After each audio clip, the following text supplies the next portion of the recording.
Hello everyone and welcome to your own channel Keshav Jha kings lab. तो आज हम लोग करने वाले हैं रेज्यूमे का पार्ट 3। ठीक है, इससे पहले मैं 2 पार्ट ऑलरेडी अपलोड कर चुका हूँ। इसके अंदर मैं आप लोग पार्ट 1 के अंदर मैं क्रोनोलॉजिकल के बारे में बहुत अच्छे से बता चुका हूँ। ठीक है, साथ ही साथ जो पार्ट 2 था उसके अंदर हम लोगों ने फंक्शनल के बारे में पढ़ा था।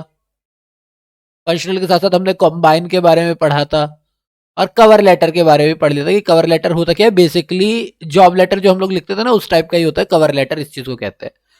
अब पहले मैं इस चैप्टर के अगर सिग्निफिकेंस की बात करूं तो इस चैप्टर से अब तक टोटल आईसीएआई ने मार्च मार्च नहीं, मार्च वाले में तो लिया ही नहीं था, सॉरी, मार्च नहीं, जून 2018, जून 2018 से लेकर के अब तक जो लेटेस्ट इनका हुआ था जुलाई 2021 का, यहां तक इन्होंने 7 एग्जाम लिए हैं।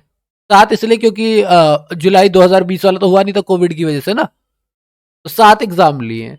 इन 7 एग्जाम में से इस चैप्टर से क्वेश्चन सिर्फ नवंबर 2018 में आया है। उसके अलावा इसमें कोई क्वेश्चन नहीं आया है अभी तक। और उसमें जो पूछा गया था उसके अंदर इन्होंने कहा था कि आप कवर लेटर भी लिखो और रेज्यूमे भी लिखो। जो सीधी सी बात है कि नहीं, 5 मार्क्स के लिए कवर लेटर प्लस रेज्यूमे जो है बहुत ज्यादा एक्सेस हो जाता है। आपको 250-300 वर्ड वाली बात हो गई, कैटेगरी की बात हो गई, तो ये बहुत लेंथी क्वेश्चन हो जाता है। आइदर आप कवर लेटर दो और आप रेज्यूमे लिखने के लिए दो, दोनों चीजें जो है बहुत ज्यादा लेंदी हो जाती है। इसीलिए काफी बच्चों ने इसे उस टाइम पे छोड़ा था, क्योंकि काफी लेंदी हो जाता है। इतना टाइम ही नहीं होता आपके पास कि आप इतना टाइम दोगे इसके ऊपर। अब हाईएस्ट 8 से 10 मिनट देने वाले हो, और 8 से 10 मिनट कवर लेटर और रेज्यूमे दोनों करना, मतलब बहुत ज्यादा चाहिए आपको स्ट्रेंथ। यार जो क्वेश्चन था मैं वो आप लोगों को बता देता हूँ। बेसिकली बोला हुआ था कि आपको एक टीवी जर्नलिस्ट की पोस्ट के लिए, टीवी जर्नलिस्ट की पोस्ट के लिए आपको एक एडवर्टीजमेंट दिखी है। ठीक है, आपको उसका कवर लेटर भी लिखना है और कवर लेटर के साथ साथ आपको उसका रेज्यूमे भी लिखना है। मैं ट्राई करता हूँ कि मैं एक्सपीरियंस वाला नहीं लिखूंगा, मैं क्रोनोलॉजिकल नहीं लिखूंगा, मैं फंक्शनल ही लिखूंगा। ठीक है, ये मैं अपने ऊपर डिसाइड कर सकता हूँ कि आपको कौन सा लिखना है। अगर उन्होंने नहीं बोला है तो मैं उसकी बात करता हूँ। तो अगर मैं आंसर की बात करता हूँ, कलर चुन लेते हैं ब्लू, ब्लू पेन के लिए। तो अगर मैं आंसर की बात करूँ तो सबसे पहले मैं क्या लिखूंगा, कवर लेटर। और ऑफकोर्स अगर मैं कवर लेटर ले रहा हूँ तो सबसे पहले सेंडर से एड्रेस लिखूंगा, जो कि मेरा फेवरेट होगा, एग्जामिनेशन हॉल।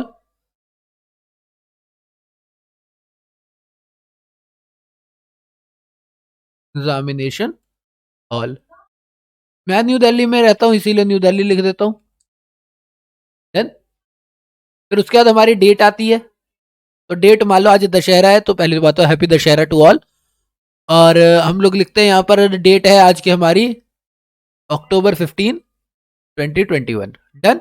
उसके बाद सेंडर से एड्रेस है, तो मान लो मैं क्यों छोटी मोटी जॉब की बात करूंगा, मैं सीधी सीधी the executive director, the executive director, मुझे नाम नहीं पता ना, मिस्टर ए है मिस्टर बी है, तो मैं द एग्जीक्यूटिव डायरेक्टर आज तक। छोटी मोटी कंपनी चुननी नहीं, सीधा और न्यू दिल्ली लेनी नहीं, छोटी मोटी कंपनी तो सीधा टीवी जर्नलिस्ट सीधा आज तक को पकड़ते हैं। एबीपी न्यूज आपकी मर्जी, आप पकड़ सकते हो, उसके लिए मैंने कोई मना थोड़ी ना किया हुआ है। उसके बाद हम लोग क्या करते हैं, क्योंकि जॉब लेटर लिख रहे हैं तो सबसे पहले हमें क्या लिखना पड़ेगा, सैल्यूटेशन, रिस्पेक्टेड सर। ठीक। उसके बाद हमारा सब्जेक्ट आएगा। सब्जेक्ट क्या होगा, application for the post of TV journalist. ठीक है, जर्नलिस्ट, टीवी जर्नलिस्ट। IST डाल दो भाई, लोग बोलेंगे स्पेलिंग नहीं आती, सही से लिख देता हूं, वरना बोलोगे कि स्पेलिंग नहीं आती। ठीक है, ओके। अब यहाँ पर हम लोग जो अपना स्टार्टिंग से करते हुए आए थे, आपको याद होगा हम लोग क्या करते हैं, 2 से 3 लाइन, 6 से 8 लाइन, 2 से 3 लाइन। और कवर लेटर में आपको चीजें रिपीटिव नहीं करनी है, आपको सिंपल सी चीजें बतानी है। तो क्या बोले पहले जाएंगे, जो हम लोगों की फेवरेट लाइन है वो लिखते हैं, this is in the reference of your advertisement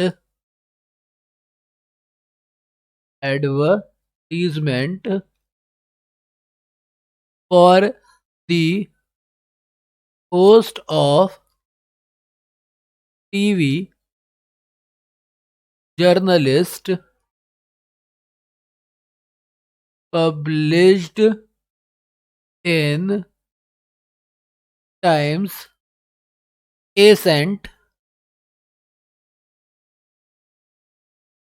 Ascent ASSC Ascent on 12 October October 2021। तो हो गया, मेरी 2 से 3 लाइन होगी। मैंने इसके अंदर ये बता दिया कि मेरे को ये कैसे बारे में पता चला, कैसे मेरे को इसके बारे में इन्फॉर्मेशन है, किस चीज के बारे में लिख रहे हैं। This is in the reference of your advertisement for the post of TV journalist published in time ascent on 12 October 2021। ठीक है, इसकी जगह आप ये भी लिख सकते हो this is my application for the post of that you have advertised. इस तरीके से भी आप लिख सकते हो। ठीक है, मैंने ये लिखा है, आप इसकी जगह वो भी लिख सकते हो that this is my application for the post of, ठीक है, that you had that you advertised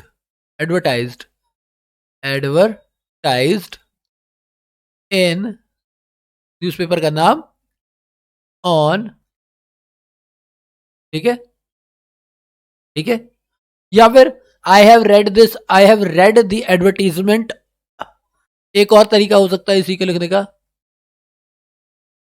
I read your advertisement इन, ये न्यूज़पेपर का नाम आ गया, डेटेड ऑन, तारीख हो गई, फॉर द पोस्ट ऑफ, ठीक है, ये लिख दिया। क्या, this is my application for the same, application for the same. इस तरीके से भी लिख सकते हैं, सिंपल है, कोई ज्यादा बड़ी चीजें नहीं करनी है। तो ये 3 तरीके, आप तीनों तरीके में से कोई सा भी तरीका अप्लाई कर सकते हैं, या अपनी तरफ से और भी एक आध पढ़ लोगे जॉब लेटर तो उसके अंदर आपको मिल जाएगा। उसके अंदर हमारे जो सेकंड पैराग्राफ होता है उसके अंदर हम लोग डिटेल डालते हैं अपने बारे में, है ना। तो मान लो कि मैं बात कर रहा हूँ किस चीज की, मैंने कहा फंक्शनल रेज्यूमे लिखने वाला, तो यानी कि मैं अपने स्किल्स की बात करूँ, एक्सपीरियंस तो मेरे पास है नहीं। So I have all the essential qualification that you uh, you asked for, required नहीं, that you asked for, that you asked for in your advertisement. I have uh, I have degree in mass communication. तो ये TV journalist की बात है ना, मेरे ख्याल से मास कम्युनिकेशन का ही कोर्स होता है। And have a very good command या कंट्रोल, दोनों ही लिख सकते, command over my communication skill. I have knowledge, क्योंकि मैं सारी चीजें नहीं लिख सकता ना, मेरे को पूरा रिपीट नहीं करना ना अपना लेटर, मेरे को सिर्फ ये बताना मेरे पास है क्या क्या। I have knowledge of Hindi, English, as well as 3 regional languages. ठीक है, अब यहाँ पर बस इतना बता देना अगर आपकी कोई, क्योंकि आपको स्किल्स के बारे में बताया तो स्किल्स मैंने बता दिया, तो यहाँ पर अब मैं हल्का सा क्या बता दूंगा, थोड़ी सी अपनी बड़ाई कर रहा हूँ। I have led, I have led my team to national level in junior journalist competition. अभी हल्का सा बस मैंने बता दिया, सारी डिटेल नहीं देनी है, बस जूनियर जर्नलिस्ट कंपटीशन के बारे में मैंने बता दिया, कौन से साल में कौन सा क्या नहीं है। तो ये हो गया कि हमने वहां पर जीता हुआ है। I have a good, I have a good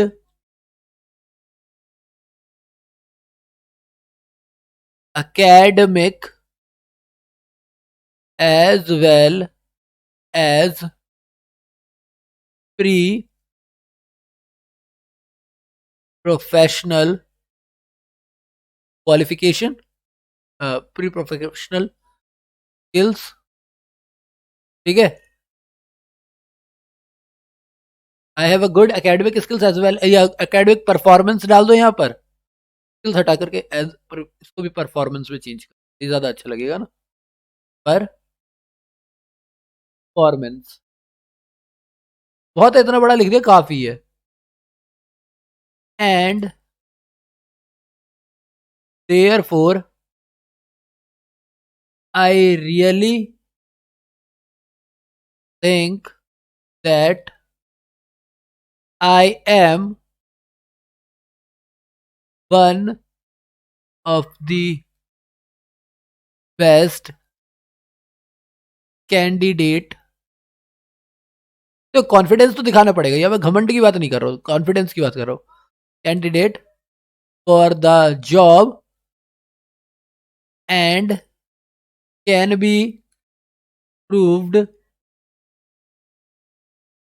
N an important asset for enterprise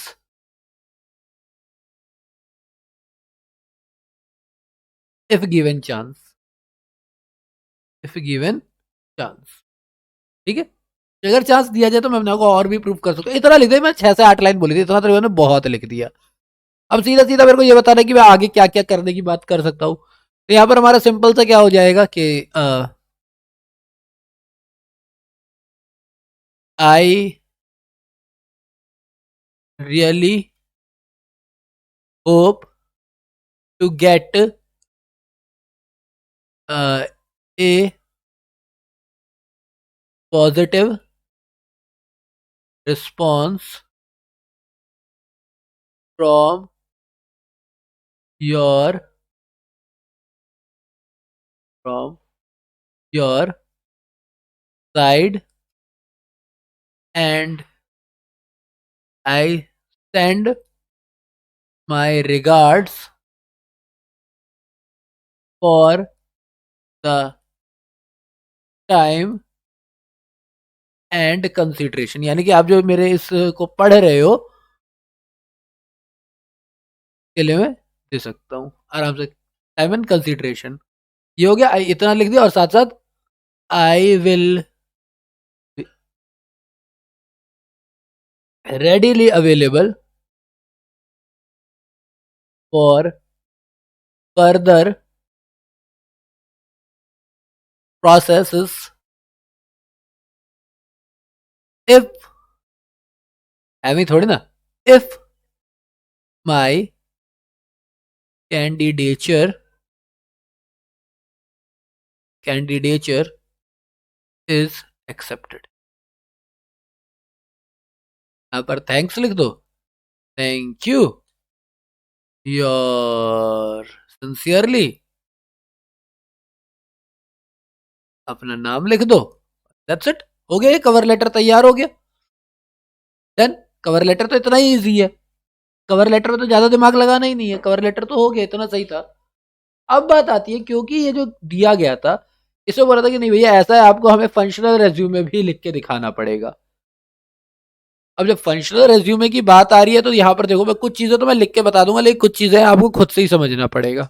ठीक है, चलो मान लो कि मैं फंक्शनल रेज्यूमे लिख रहा हूँ, मान लो कि मैं रेज्यूमे लिख रहा हूँ, मान क्या लो मैं लिख ही रहा हूँ, मानोगे क्या, लिख ही रहा हूँ। तो यहाँ पर मैंने डाल दिया, मैंने अपना ही डाल दिया,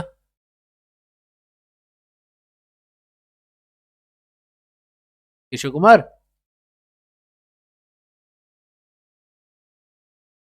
एड्रेस मैं अपना क्यों दूंगा तुम्हें, मैं एड्रेस नहीं दे रहा तुम्हें, सीधा एग्जामिनेशन हॉल लिखूंगा मैं, एग्जामिनेशन हॉल में एड्रेस क्यों लिखो, है भाई जबरदस्ती। तो एग्जामिनेशन हॉल हो गया, उसके बाद और न्यू दिल्ली यहां पर डाल दिया। ठीक है, आप फोन डाल सकते हो, 964XXXXXX जो भी है ये डाल दिया, और साथ ही साथ आप ईमेल डाल सकते हो। ठीक है, तो मान लो मैंने डाला JH, आगे का नहीं बता रहा, एट जीमेल, चलो ये बता दिया JH@gmail.com। क्लियर, ये लिख लिया। जब इतना हमने लिख लिया तो उसके बाद हमें क्या लिखना होता है, उसके बाद हमें लिखना होता है कैरियर ऑब्जेक्टिव, CAREER ऑब्जेक्टिव। देखो मैंने वैसे भी दोनों ही क्लासेस में कहा था कि ये चीज तो आपको रटनी पड़ेगी, सीधी बात है, करियर ऑब्जेक्टिव आपको रटना पड़ेगा। जैसे कि मैं लिख रहा हूं यहां पर, सीकिंग ए चैलेंजिंग, चैलेंज, चैलेंजिंग की स्पेलिंग गलत नहीं लिख रहा हूं, ई नहीं आना चाहिए,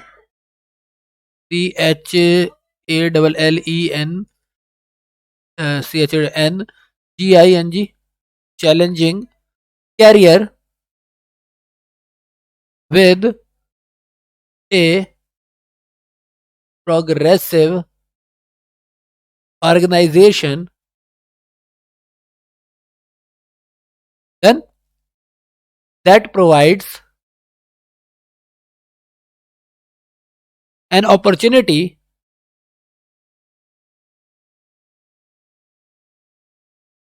ये आपको एक याद तो करनी पड़ेगी, अपॉर्चुनिटी टू यूटिलाइज,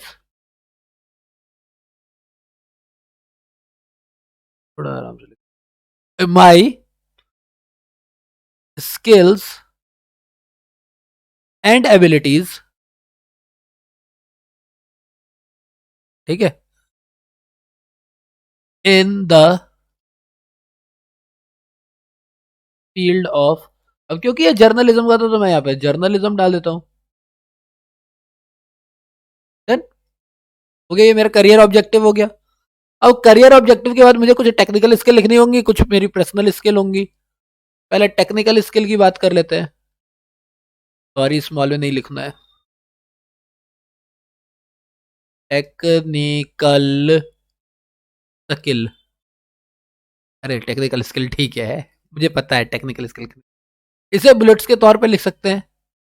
ठीक है, अब आईटी सेक्टर में आप क्या टेक्निकल स्किल दिखा सकते हो, आपकी टेक्निकल स्किल क्या हो सकती है, देखो क्योंकि आपकी कमांड जो कम्युनिकेशन पे होगी तो वो तो आपकी पर्सनल स्किल होगी, तो आपकी टेक्निकल स्किल क्यों होगी,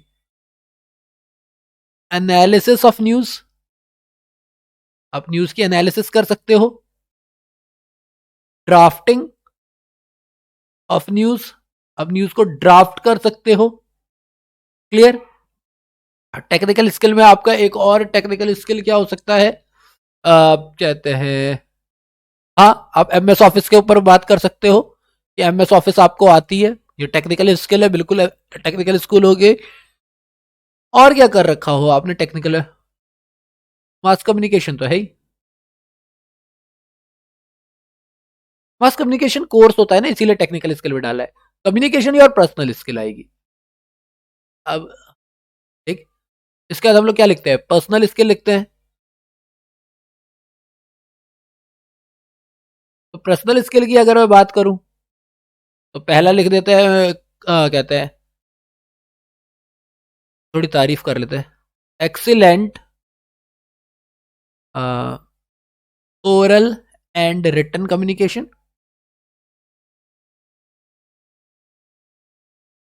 भाई सीधी बात है, सबसे बड़ी चीज तो यही है। बात करना तो आपको हर फील्ड में आना चाहिए, अगर आपको बात करना नहीं आता तो आप वैसे ही फंस गए। सबसे बड़ी प्रॉब्लम तो ये है कि बात करना तो आज की डेट में आपको हर फील्ड में आना चाहिए। आपको तो फर्स्ट चैप्टर ही कम्युनिकेशन के बारे में था। देन याद होगा मैंने सेकंड क्लास में बोला था कि ये वाला तो आप हर जगह लिख सकते हो, हाईली ऑर्गेनाइज्ड एंड एफिशिएंट। हाँ मैंने एज अ जोक जरूर कहा था कि लड़के नहीं लिखेंगे कि भैया वो ऑर्गेनाइज्ड होते हैं, बट नहीं, ऐसा नहीं है, लड़के भी ऑर्गेनाइज्ड होते हैं। आप लिख सकते हो, ऐसे लिखने की में कोई प्रॉब्लम नहीं है, तो ये पूरी लाइन लिख सकते हो। ठीक है। देन एक और चीज बोली थी कि हर एक को चाहिए, पसंद होती है, दैट कैन वर्क इन, याद होगा मैंने बोला था, या ability to work in independently and as a part of team, और as a part of team. भाई ये सारी चीजें जो है ना, ये बहुत जरूरी होती है, ये तीन लिख दिया बहुत है। और मैं सीधा आ जाता हूँ अपने एजुकेशन पे, क्योंकि मैं फंक्शनल रेज्यूमे लिख रहा हूँ, तो मैं सीधा आता हूँ किस पे, एजुकेशन पे। अब एजुकेशन में भी मैं ज्यादा कुछ नहीं डाल रहा हूँ, मैं सीधा डाल रहा हूँ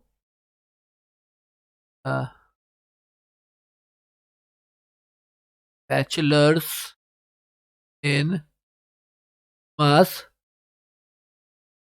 कम्युनिकेशन, मास मीडिया कह लो, मास कम्युनिकेशन कह लो, ठीक है। अब अभी 2021 है, तो मान लो मैंने कर दिया कि मैंने 2020 में कंप्लीट की है। तो अगर मैं 3 साल के कोर्स की बात करता हूँ तो 2020 का मतलब हो गया 2017 से 20।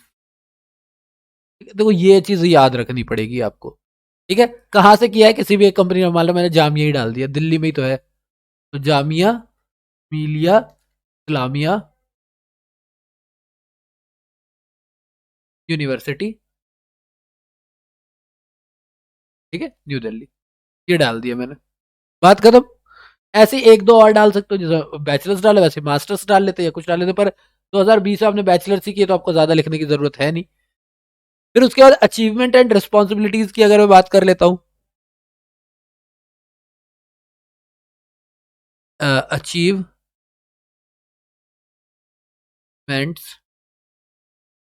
एंड रिस्पॉन्सिबिलिटी, या फिर स्लैश मार के लिख लो या ऐसे लिख लो, तो स्लैश मार के लिख लेते, रिस्पॉन्सिबिलिटीज।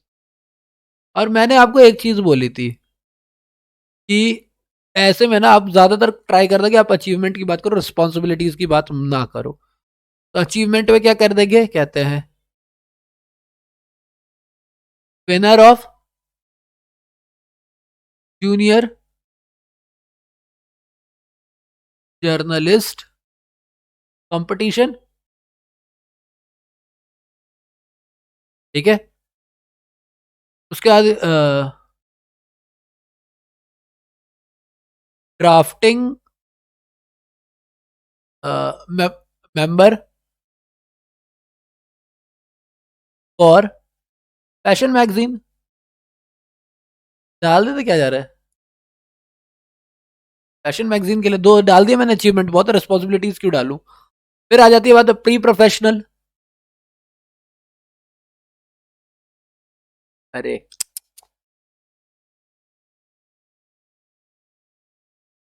प्री प्रोफेशनल एक्सपीरियंस, ठीक है। तो प्री प्रोफेशनल एक्सपीरियंस में मैं क्या डाल सकता हूँ यहाँ के लिए, क्योंकि मेरा काम ही यहाँ पे है, तो मैं क्या कर सकता हूँ यहाँ पर, मैं ये कह सकता हूँ कि 6 months internship in ABP news. थोड़ा सा कंपटीशन की बात कर लेते हैं, क्या जा रहा है, एक। उसके बाद क्या बोलेंगे, इसके अंदर आपने क्या किया था, प्री प्रोफेशनल एक्सपीरियंस के अंदर ये डाल दो कि भैया 6 मंथ इंटर्नशिप की है यहाँ तो एबीपी न्यूज के अंदर। और उसके बाद कहते हैं, और क्या प्रोफेशनल एक्सपीरियंस कर सकते हो, कोई एक कोई और एक पॉइंट बता देना, कोई एक और पॉइंट लिख लेना। जैसे 6 महीने की इंटर्नशिप बोल दी मैंने, एक तो इंटर्नशिप बोल दी, एक प्रोजेक्ट हेड कर देते हैं। Head a project on,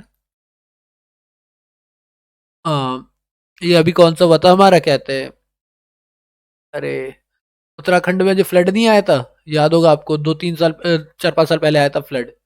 head a project on UK flood in 2014-15 या जब भी आया हो उस तरीके से डेट लिख देना। तो उस टाइम पे किया था मैंने 6 महीने की इंटर्नशिप, एबीपी न्यूज पे की थी, और एक प्रोजेक्ट भी बनाया था यूके फ्लड के ऊपर। एक दो और डालना है तो डाल दो, अदरवाइज सीधा आ जाओ आप लोग रेफरेंस पे। तो रेफरेंस के ऊपर हमने क्या बात की हुई है कि विल बी, हमेशा क्या लिखना है, will be provided upon request, सीधी बात। स्पीड के चक्कर में ना राइटिंग वैसे ही अच्छी नहीं है मेरी। रेफरेंस हो गया हमारा, उसके बाद हमारा आता है डेक्लेरेशन।